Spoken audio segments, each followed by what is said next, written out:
British शासन के दौरान भारत में अकालों ने विनाशकारी रूप धारण किया था। अनुमानित आंकड़ों के अनुसार साल 1765 से 1947 के बीच विभिन्न अकालों के दौरान लगभग 3 करोड़ भारतीयों की मृत्यु हो गई। इनमें से सबसे कुख्यात थे 1770 का बंगाल अकाल, 1876 का दक्कन अकाल और 1943 का बांगाल अकाल। इन घटनाओं ने न केवल आम जनता का जीवन छीन लिया, बल्कि भारतीय समाज और अर्थव्यवस्था को भी गहरे जख्म दिए। इन अकालों में अंग्रेजी सरकार की नीतियों की भूमिका बार बार सवालों के घेरे में रही है। उस समय भारतीय कृषि मुख्य रूप से मानसून पर निर्भर थी और सूखा पड़ते ही उत्पादन घट जाता था। लेकिन ब्रिटिश सरकार ने भूमि कर वसूली में कोई नरमी नहीं दिखाई। किसान, जिन्हें अपने परिवारों का पेट पालना था, मजबूरी में फसल बेचते थे या कर्ज में डूब जाते थे।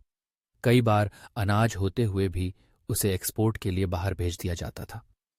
अकाल के समय अंग्रेजी प्रशासन ने या तो देर से राहत पहुंचाई या प्रयास अत्यंत सीमित रहे। इतिहासकारों का मानना है कि यदि ब्रिटिश प्रशासन ने चाहा होता तो वे मौतों की संख्या बहुत हद तक रोक सकते थे। ब्रिटेन और उसके उपनिवेशों से जो संसाधन लिए जा रहे थे, उनकी थोड़ी भी वापसी से राहत कार्यों में बड़ा बदलाव आ सकता था। जगह जगह अनाज के भंडार उपलब्ध थे, लेकिन नीतिगत उदासीनता और व्यापारिक हितों के चलते वे जनता तक नहीं पहुंच सके।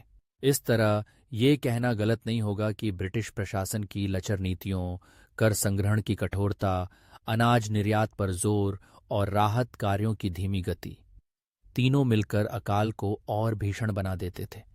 अगर इच्छा शक्ति और मानवीय संवेदना होती तो लाखों लोगों की जान बचाई जा सकती थी। बंगाल का 1943 का अकाल इसका सबसे बड़ा उदाहरण है, जिसमें राहत कार्यों की जबरदस्त विफलता दिखाई दी। अंग्रेजों की नीति और व्यवहार ने निश्चित रूप से इन त्रासदियों की भयावहता को कई गुना बढ़ाया।